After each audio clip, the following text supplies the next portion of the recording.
pasabong ang atake ng showbiz insider na si Ogie Diaz dahil sa revelasyon nito kina Will Ashley at Mika Salamanca. Ayon nga raw sa kanyang source, never pang sumablay sa chika ay confirm na may relasyon na ang dalawa. Talbog. Will, diba? ano bang tawag doon sa kanila? Will Me. Will Mika. Pwede rin. O, pwede. Mika rin eh. Will ka rin eh. Pwede rin. Pero yung Will me all. May Will. May Will, no? Tsaka. Correct. Okay, marami nga nagsasabi na parang marami nga nagagalit kasi 'di ba nagagalit sila kay Dustin para daw kay Bianca.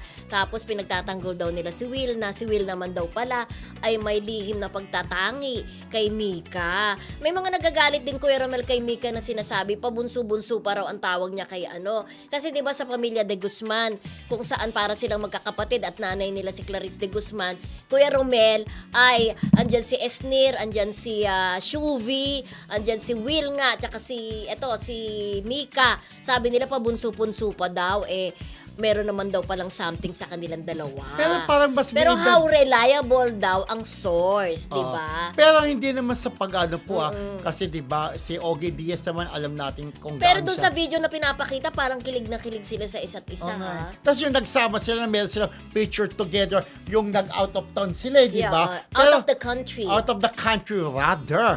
Pero di ba, kung ano mo friendship, di ba, si Papa credible naman yung sinabi niya, Reliable. hiwala. Hindi pa raw sumasablay sa kanya. Oo. Di ba, sinabihan niya dati, nagalit sa kanya mga Kachelfari, nahiwalay na. Di ba, ayos siya, tinitira siya, kung ano ang sinasabi Yung source kaya ni against Papa, niya. yun din yung kaya yung source natin. Ng baka. Kasi diba? yung source din yung natin, naiisip ko, di ba, yung siya kaya yun. lagi rin may alam, di ba? Oo, Pero hindi rin yun, sumasablay, di ba? so, kung totoo man totoo man na may magjowa na si Will at saka si Mika, siguradong ikatutuwa yan ng mga fan ng Dasbia. Kasi basta solo na ni Dustin si Bia at ikalulungkot naman ng mga Wilka. Correct. Pero kung di sa pag-ano po, kung nagmamahalan ang Will tsaka si Mika, so naiintindihan ko naman, syempre hindi natin mapipigilan ang pusong nagmamahal.